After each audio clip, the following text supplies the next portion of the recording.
नमस्कार सांग माने आज गोटे रेसिपी को स्वागत करुच्ची। आज मुझे आपको शेयर करी गोटे मटर तैयारी गोटे कचौड़ी देखो यार साउंड आपण मैंने जानीपे ये मटर कचौड़ी केते टेस्टी और केते यमी लगुव आई गरमा गरम संध्या समय चा सहित जब एमती गरमा गरम मटर कचौड़ी हो जाए ताहले खाइबा को मजा आसीଯିव।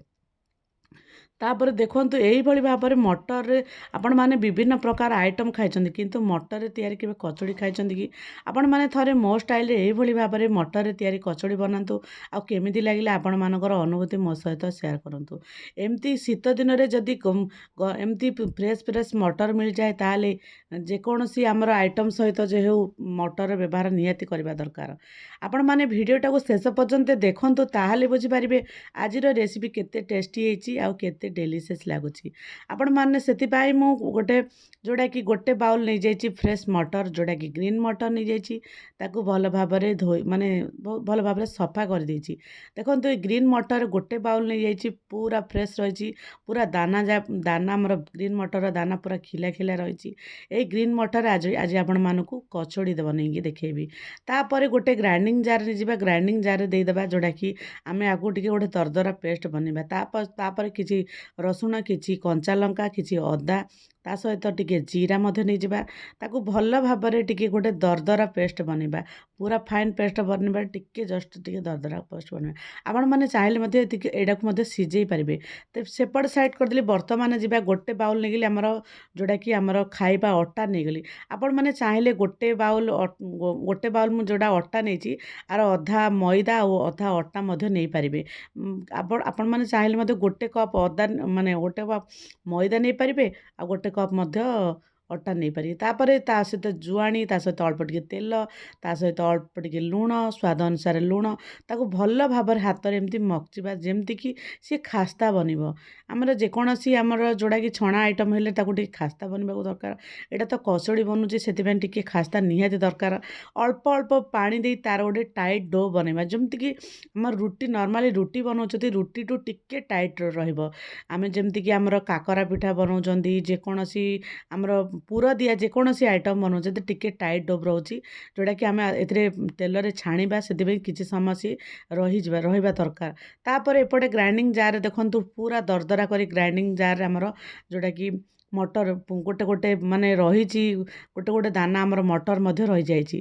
तापर एपटे तेल रे किछि एपटे कड़ाई रे किछि तेल देदेली तापर अल्प टिके पियाज देदेली। पियाज को भल भाव भाजिबा पियाजर माने काटिबाटा टिके छोट छोट करिवे जोड़ा कि आमर माने ग्रीन मटर जोड़ा पेस्ट करछि ताकू जेमती से भल भाव मिसी जिवो। आपण माने चाहिले ग्रीन मटर आपण माने आलू मध्य कोरिकी पकै पारिबे। आपण माने पियाज पकेली आलू मध्य कोरिकी पकै पारे गाजर मध्य कोरिकी पकै पारिबे। तापर आमर किछि धनिया पत्र मध्य ऐड करदेली। धनिया पत्र ऐड कर दी भल भाव एमती भाजिबा। काहेकि भाजिबा एटारे टिके जानि रखंतु काहेकि आमे जोड़ा कि कचौड़ी बनाउछन्ती जोड़ा कि आमर पूरा रहिबो सेतिपई याकू टिके भाजिबा निहाती दरकार। ताकू किछि समय सॉफ्ट करी भल भाव भाजी देबा। स्वाद अनुसार देदेबा लुण ता सहित बेसिक मसला मध्य देदेबा।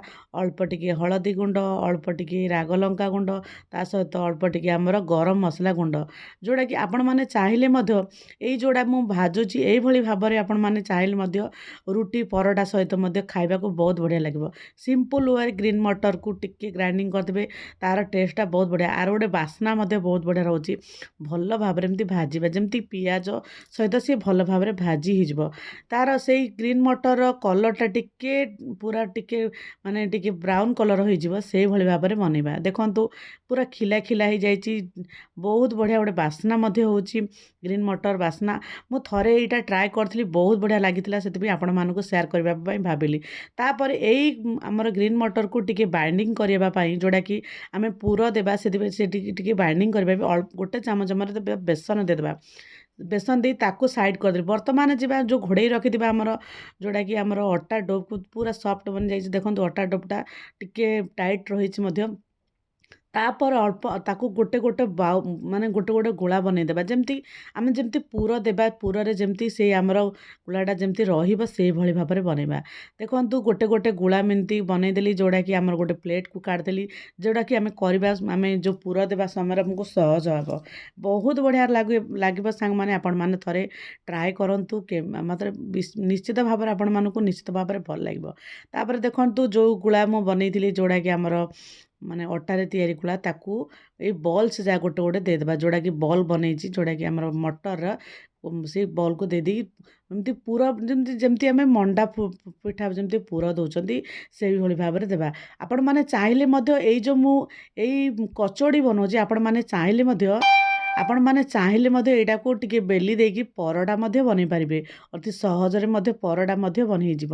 ଦେଖନ୍ତୁ ଯେତିକି ପରିମାଣର ମୁଁ ନେଇଛି ସେତିକି, ମାନେ ଗୋଟେ ବାଉଲରେ ପାଖାପାଖି 7ରୁ 8ଟି ଖଣ୍ଡେ କଚୋଡ଼ି ବନିଯାଇଛି। ଏ କଚୋଡ଼ିଟି ମାନେ ଅଧିକ ପତଳା କରିବେନି, କରିଲେ ପୁରା ଫାଟିଯିବ।